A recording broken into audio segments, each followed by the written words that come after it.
that should be checked. It should not be based on because I'm doing it, because it's my religion, because it's my idea.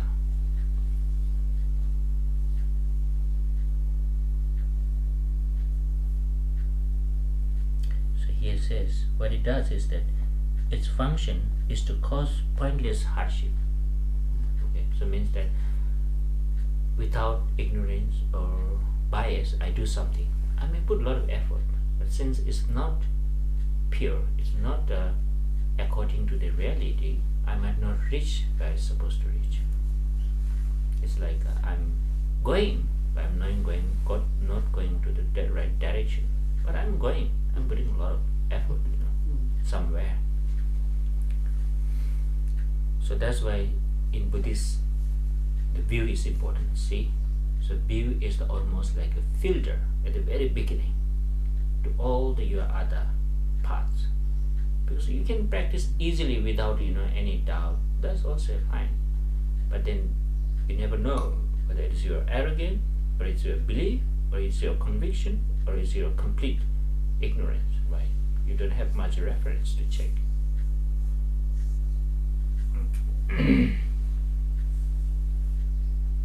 So it doesn't really matter on your effort, right?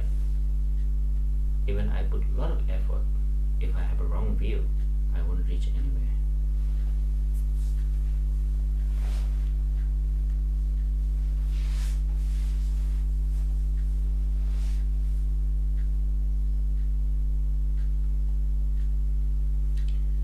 So these two types means the holding a belief to be paramount and holding a discipline or ritual to be paramount. These two types of holding to be paramount illustrate all unwholesome beliefs of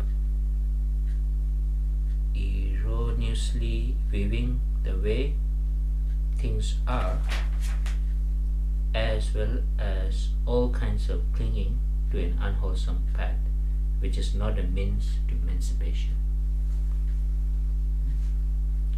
These 5 beliefs are disturbed discrimination. So all these are the subcategory of the 6th one. Remember yesterday we talked about this view. They use the belief, maybe the belief is right word. And I think as a practitioner, these last 2, holding a discipline or ritual to be paramount, is something to be watched out, because sometimes we think, oh, I'm doing something very dharmic, but then somehow it might be nurturing your duality, anger, arrogance, unknowingly. You might be just having this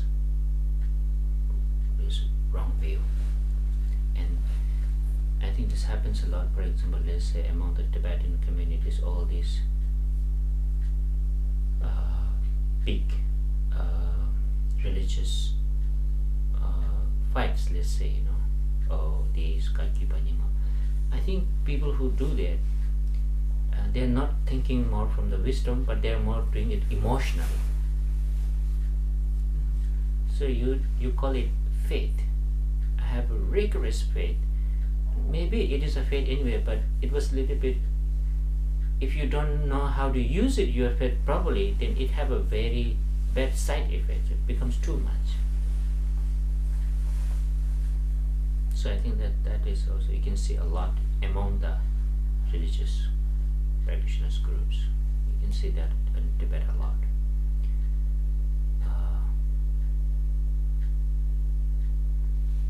One might feel that I'm doing this completely out of my devotion to such and such Lama or lineages, and then you just say bad things about all the other,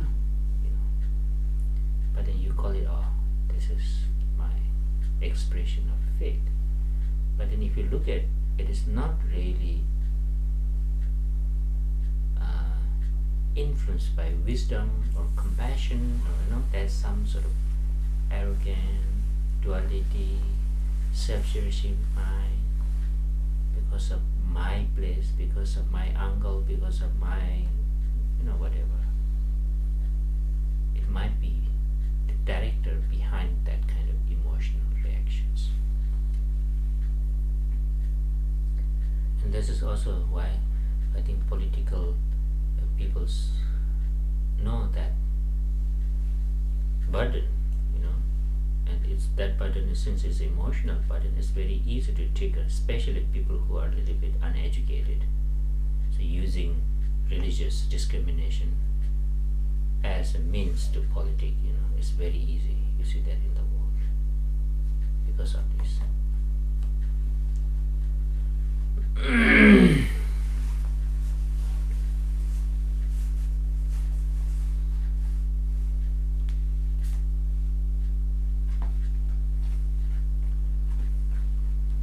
So these are called these 6 root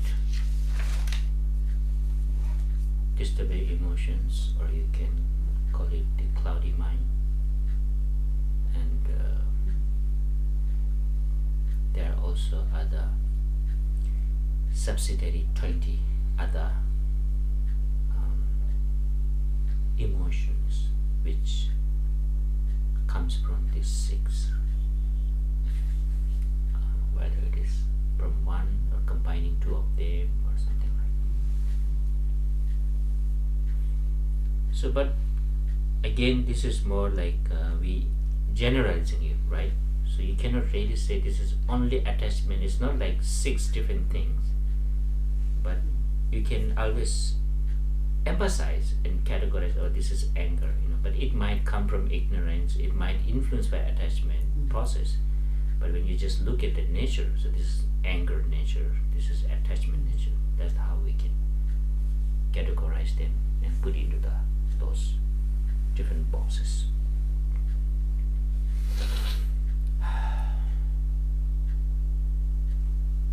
Do you have questions? Let's have.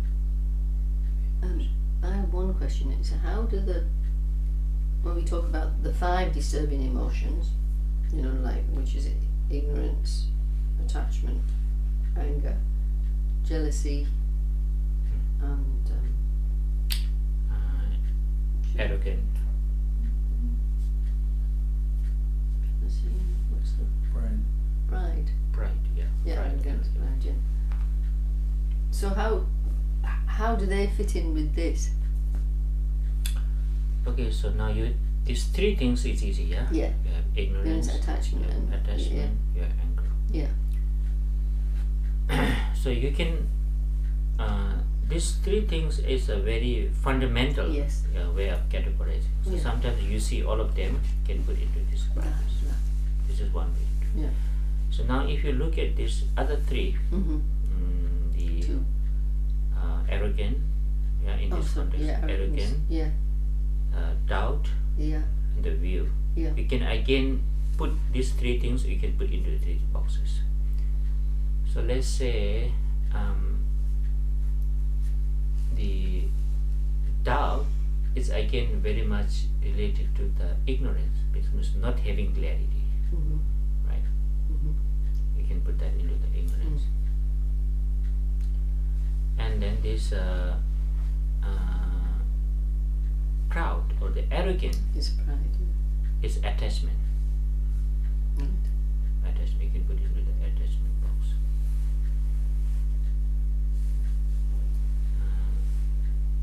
And then what was the other thing? Proud. And then the view, is it view or the belief? Yes, belief. Yeah. So I think the view, mostly it is related to the ignorance, but it's most like misleadness. But mostly you see it's more related to the ignorance, not knowing.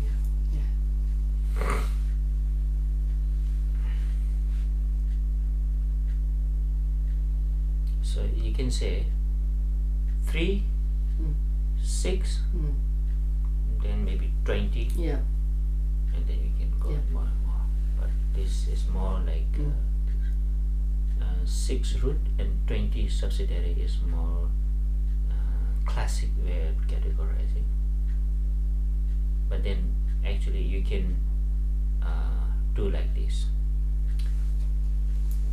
Ignorant based attachment, you know, ignorance based anger, and then you can always cause Yeah. also. Yeah, yeah. So each of them can also trace back to like 3. And sorry. For example, let's say I can kill. Okay, killing. So usually what you say, killing is usually, let's say, anger, right? I get angry and kill something. But then not necessarily.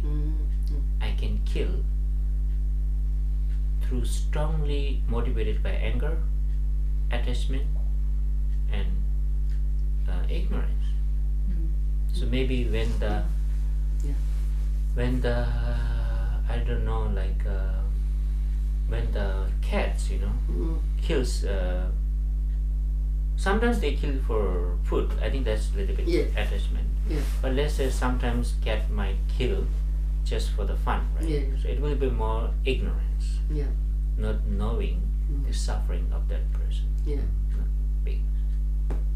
Or maybe even like jihads, you know, these are more killing through ignorance. Now let's say I'm a hunter. Okay, why I kill? I don't know what happens then. No, I know that. No, maybe I have a less concept, but I need something from that. I want to eat it. I want to sell his skin. You know, so that's why. So I disregard his feelings. So it's more like attachment. And then I don't know, when we fight, or let's say, you know, killing each other through fighting, these are killing by anger. So one action could be motivated by different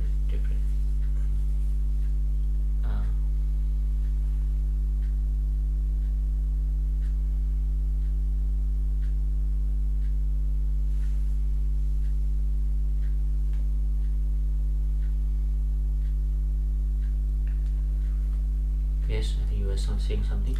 I was saying about cognitive ignorance and emotional ignorance, you know, the basic ignorance versus like the ignorance of not understanding, not knowing how to do things or what things are about, but you know, this basic fundamental mistake, is that all in ignorance, the number one? Yeah, so usually again, attachment, anger starts from the ignorance, right? So again, ignorance is more subtle in a way. It's more like foundational way. Yes. And anger, attachments are more obvious manifested emotions, comparatively speaking. So because of that, in Buddhism, when we talk about these obscurations, we talk about this cognitive obscuration and emotional obscurations. So, for example, the duality. Oh, there's a flower out there. That's not very bad, right? It's just something, flower out there. Oh, beautiful flower. I also needed something like that. So see, this flower out there, duality, creates, or the act as the foundation to have the second emotion, which is I want it. Oh, it's beautiful. You know, it triggers that emotion. So that becomes emotional obscurations.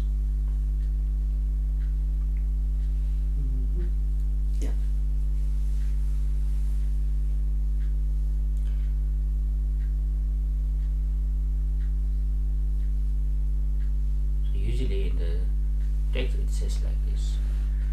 In the Shantideva's, the difference between the cognitive and the emotional. It says that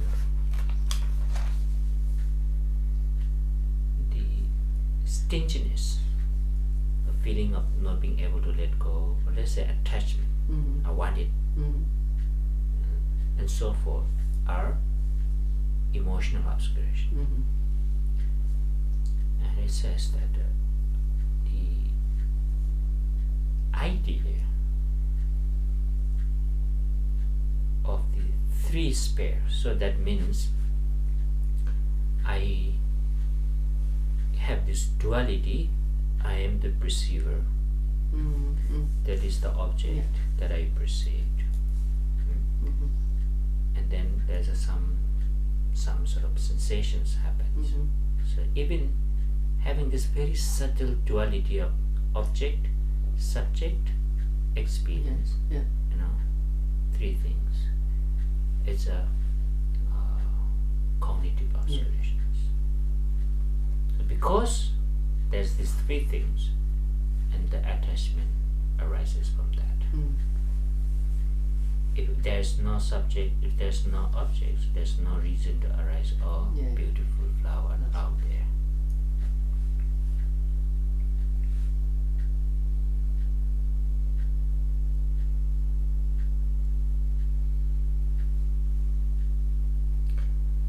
So because of that, emotional obscurations are more gross, and you purify that in the initial level.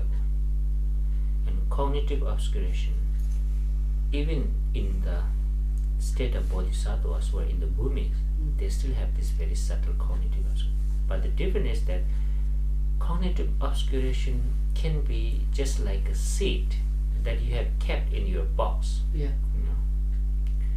And it doesn't really functions karma much.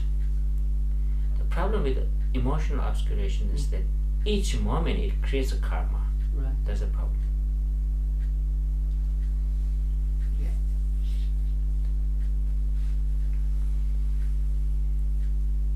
So in the Buddhism, the layer of obscuration is that clinging to truly established, clinging to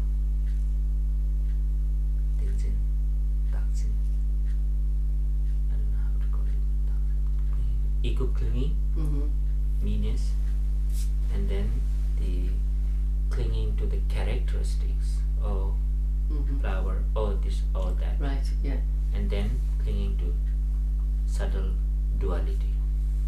So you start with the very gross and goes to the very subtle. And mostly the karma functions on the very levels of this first and second. And third and fourth, you still have that obscuration because you are not enlightened, but they don't really do much function well, because they are almost like, as again, when you have seed, you just put it in the box and there's no water, no soil, no air, it doesn't do much, something like that. But still it is seed, right? It is there. And at the end of the bodhisattva's path, when you eliminate that very subtle obscuration, cognitive obscuration, the next level you become the Buddha. And when they talk about perfect wisdom with no attainment, that's really to eliminate that subtle seed of duality. Right. So perfection is of non-attainment is almost on the Buddhahood side. We call it the 11th bhumi. Fifth path among Bodhisattva. That is the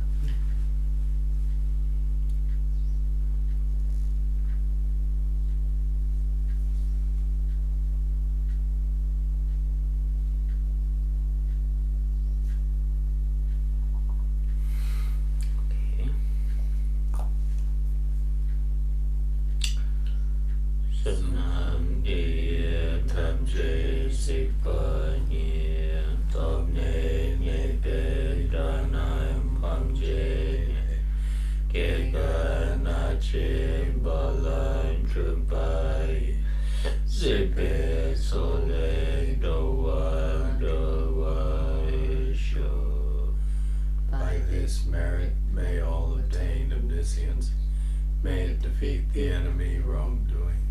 From the stormy waves of birth, old age, sickness and death, from the ocean of samsara may I free all beings.